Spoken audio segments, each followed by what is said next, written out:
Now they've talked about, the guy who played by Andrew Garfield at Facebook said, like, we didn't realize that we were effectively developing an addiction platform for young kids. Well, you combine that with the greatest dopamine releaser, without barring drugs, that we know in the human body, and that's sex. So you combine the tab and a tab and a tab and the violation of expectations, and people are addicted to their phones, only you add bodily fluids. That's what we're dealing with right now. Terrible. Question of the day before I move into the segment. What's your opinion on porn? Harmless or normal? Corrosive, dangerous? And from all angles. I want to hear what you think. Moral, legislative, and personally. What are your experiences with it? Do you consider them struggles? Let me know. This is a topic that people have a lot of differing opinions, a lot of heated opinions. Yeah. Because many are in heat. So the context here, this is, it started as a meme, this whole, by the way, if you have children, they probably shouldn't be here for this segment. We're going to talk about this frankly and really try not to make a bunch of dick jokes. So, try real hard. Really get it? Well, no, not hard. We'll try it with great vigor. That's worse. No, that's even worse. Strenuously. Difficult. Diligence. Yes. We will do our due diligence because I get mine. So, No Nut November is what it was called. It started out as kind of a meme. And it was basically this idea that people weren't going to watch pornography or masturbate throughout the month of November. So it started out as a joke. And crime went up by 1,000%. But more and more young people have been deciding, especially since they've been doing this, that porn is bad for them, that it doesn't work for them. They don't want to be watching porn. Some of them feel as though it's a real problem. Not necessarily everybody. So I'll get to my opinion in a second, but the media, entertainment, industrial complex, they've been trying to go on the offensive, for those who don't know. And they've been trying to convince people for a long time, but more so recently, that porn and masturbation is actually good for them, even going so far as to tie it in, as they always do, with something that they want to support or they necessarily don't like. They just go, you know what, we're going to tie No Nut November to the far right. Clinical psychologist Dr. David Lay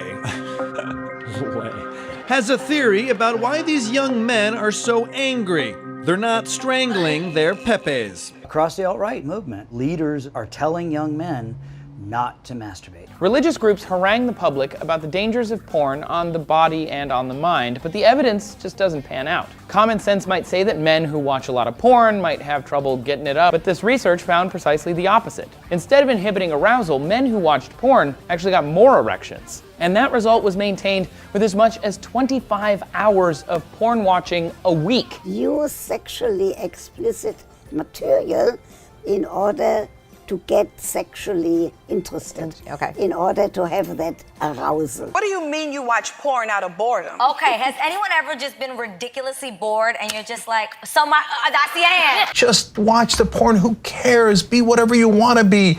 Well, hold on, how does porn allow you to be whatever you want to be? It doesn't. What does that mean? If I can see it, if I just believe it. It doesn't. What is that? It doesn't help you at all. And is he in the porn? Oh, good Lord. I hope That's not. an effective PSA against pornography. So let's get Psychology Today, by the way, they've even been pushing it. Their advice for developing, they actually say porn is good for developing more sexual integrity because it makes people less religious and more positive toward homosexuality.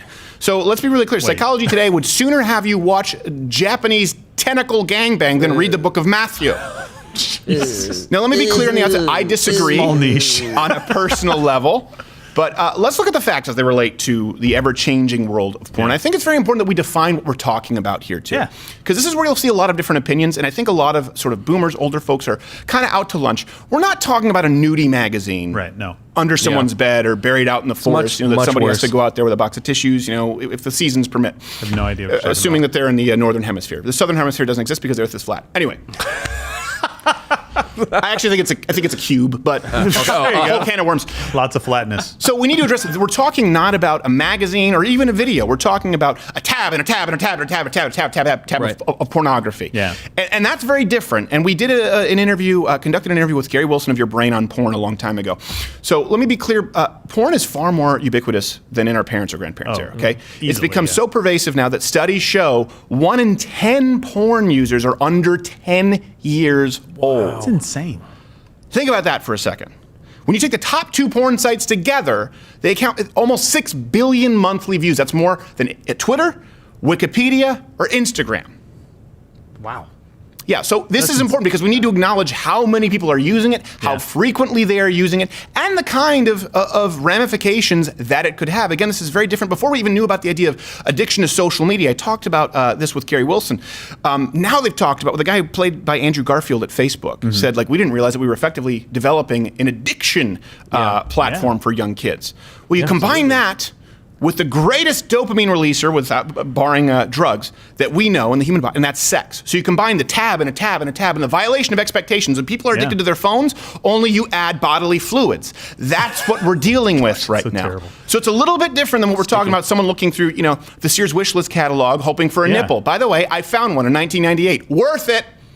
That's why She-Hulk was a thing for you. She-Hulk was a superhero card. It did. And when I looked at it under my brother's bunk bed, I would get very comfortable. So, considering the prevalence, it is important to look at the mounting evidence that shows there are definitely some negative psychological ramifications. And I want to talk about this because a lot of people out there struggle with it and say, well, what can we do? And the truth is, people are far more ashamed, I think, out there now to discuss their struggles with porn than they are to just talk about or praise porn.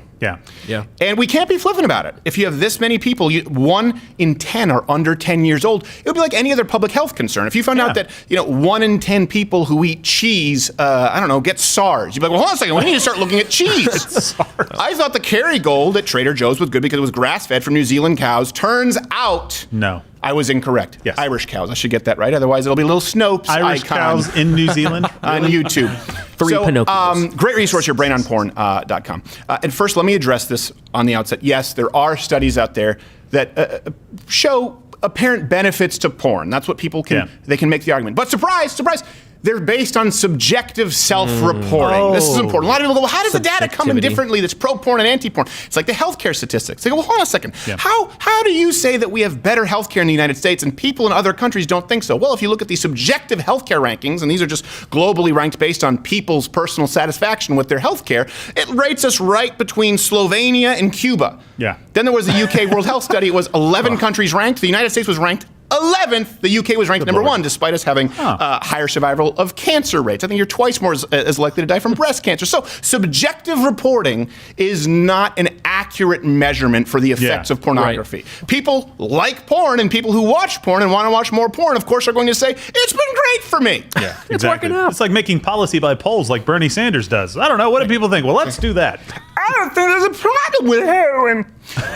So apparently Bob Kethel eats big heroin. Let's look at some of the objective studies, though, as it relates to porn. Much more likely to make people feel depressed. It desensitizes people. Evidence points to the fact that it pushes them to more and more taboo content, often involving violence, combining violence and sexual arousal. As a result, it can make sex less enjoyable in real life. It can lead to problems like low libido, lack of interest in sex, erectile dysfunction in men. Let me present you with a statistic. This isn't about self-reporting that I like naked ladies and dicks. That's not what we're saying. Young men's erectile dysfunction rates used to be around 2 or 5%. After the creation of free streaming hardcore pornography, numbers are now between 14 to 35%. That's almost 1,000% increase. It's significant. That's what we call statistically significant. Japan, it's gotten so bad, 36% of young men are not interested in having sex at all. I don't think it's porn on that one, though. Well, it's just no. It is pornography totally and also kidding. very weird stuff that happens in Japan. It's a weird place. But compare that to the whole. Remember when we were growing up, the horny teen archetype. Even if you don't have to go back that far. American Pie. Compare that to 36% of young men in Japan. It's like, no. I just put a in a computer. I have a sex robot. No. What port do you use? And you're like, well, hold on a second. What about if you want to have? What if you want to have sex with a real lady in real life? No. I just need a USB-C. Yeah, USB-P. I don't know what this is. Like you're turning a key. Their porn apparently is a Prius. Just a 10 USB-C. Very, very horny. Yes, very horny. Early exposure, by the way, since we're talking about 1 in 10 1 in 10 of porn users are under the age of 10. Early exposure can increase young people's chances of acting violently towards others. Risky sexual behavior. This shouldn't come as a surprise. No. STDs. Okay. So objectively, porn can also, this is something people need to know, and I think a lot of people have experienced this. This is why I want to know what your subjective experiences have been. But objectively, it can harm relationships. Divorce rates double when people are watching porn. when one spouse is watching porn, married couples have less sex, which it doesn't seem like we're treading new ground talking about this here, but a lot of people don't talk about it, as you see with Rolling Stone and the Young Turks. Watch the porn! What's the matter? Well, what if it is something, particularly this sort of, this almost like meta porn that we have now with these tabs and hardcore pornography and highlight reels? Yeah. What if it does have negative ramifications? Right? What if all of this data adds up and you go, hold on a second, how irresponsible is it to just say, just watch porn? And by the way, yes, I'm a hypocrite. Before you go on, of course I've seen porn. Of course, everyone in this room is a hypocrite. I want to be clear about that. We'll come back to that afterwards. By the way, please do hit the notification bell if you're subscribed, because subscriptions don't really mean a whole lot. New video every day at 8 o'clock Eastern, 9 o'clock Eastern, and of course, subscribe at Mug Club. That's the only way that we can continue to make these videos, because we've been demonetized for a long time. So, I want to talk about this to go back to this idea. You know, there's something called the violation of expectations. Yeah. And I talked about this with Gary Wilson. He was talking about how this is why the internet is very addictive to a lot of people, or social media, right? You want to search something. It could be, I don't know, you're looking for a skillet. What's the best way to season a skillet? And you type in a search, and you find more information than you could read in a lifetime about seasoning skillets. Yeah. Right. You go, oh my gosh, a tab and a tab and a tab. Or same thing, you want to see what your friends are up to. And you go onto Facebook, and you see the likes, and you see this validation, and it's a tab and a tab and a tab and a tab and a tab. And now attention spans are shortening. You see young people who can't function outside of their phones. They have difficulty maintaining real relationships. Let's combine that. And by the way, this is admittedly a problem from people who've created these social media platforms. Combine that with hardcore, unbelievably stimulating pornography. It was always a concern before social media, but it's very, very different now, because young people are creating a neural pathway to get to sexual pleasure. And by the way, before they actually have sex, before they engage in any kind of consensual sex in a loving relationship, they could have experienced this neural pathway and walked down this path thousands of times before ever actually having a real life experience. And then the real life experience doesn't live up. How many people were addicted to newspapers or magazines? Yeah. Right? How many people? I gotta get my Sunday paper. It didn't happen. Right? It didn't happen. You weren't hiding from your wife in the bedroom in the dark with the funnies. So we need to address what it is that we are talking about. We need to define it. And it is a very different animal right now, pornography. And I think this does come full circle. I'm obviously more libertarian. I think that people can do whatever they want to do personally with their own bodies in the privacy of their own home. But when we are talking about pornography, in the legislation, there have been many attempts to regulate the distribution of porn to minors. Right. So I do think this is important, because you do need to see where people line up on both sides of the aisle. There are many laws, right, against adults actively showing porn to minors. Right. But there have been many attempts to require actual age verification for porno sites. And again, everyone here probably knows it says, are you 21? Yes. What criminal mastermind could possibly fool that system? So hard to break. It's like, enter in your birthday. I don't know if I'm admitting to a crime, but half the time if I'm just going to like a cigar website or something, I just put in any random birthday. Yeah, before 1987 because it's my birthday. I just go, I don't know, 5, 14, 87. I know I'm good. You don't think a 12-year-old can figure that out? Right. So anytime there has been an actual attempt for real laws regarding verification to view online porn at a federal level, they've all been overturned in the courts. So think about this for a second. Again, this is why I just think it's irresponsible. Wherever you line up, it is irresponsible to tell people, just go watch porn, who cares? Well, no one is advocating that kids can get into R-rated movies by themselves. No.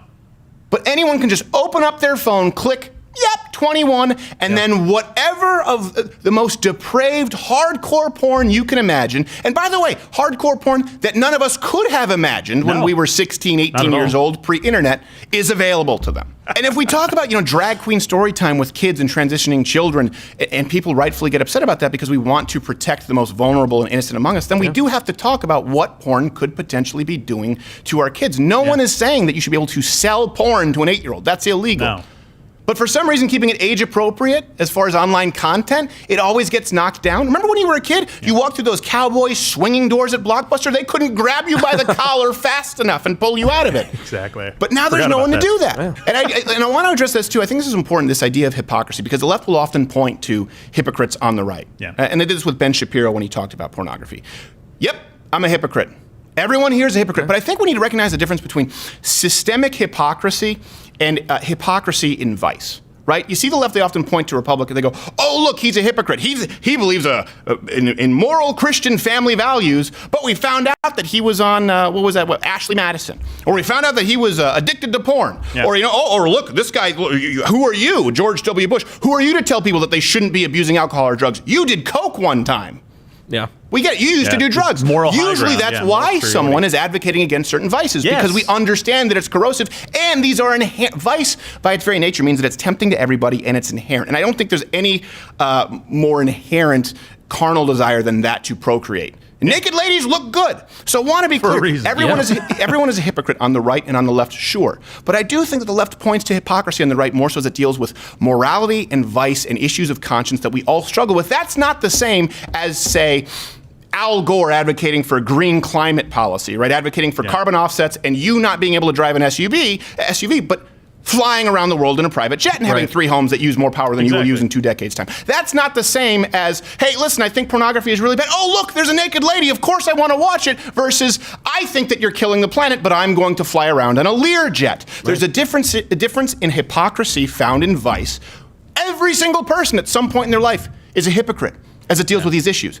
That is not the same as people who are proactively hypocritical and they make a hypocritical decision beforehand out of convenience. No one gets pulled by the lure. No one's born right inherently. When we're born, as soon as we know that we're men, we're like, oh man, I really like naked ladies. No one's like, as soon as we know, as soon as I think, therefore I am, I need a private jet. It's not the same thing. And this is something too, everyone's going to point and laugh, right? We see this a lot with people who are here. I mean, people did it with Jordan Peterson, right? Jordan Peterson wants to help people, but his wife was dying of cancer and he found himself addicted to anti-anxiety drugs. Does anyone not find that incredibly reasonable? Yeah. Doesn't mean it's a good thing. And by the way, he went out and sought help, which is in his book. Which is what he tells you to do, exactly. He has always talked about never being above going for getting help.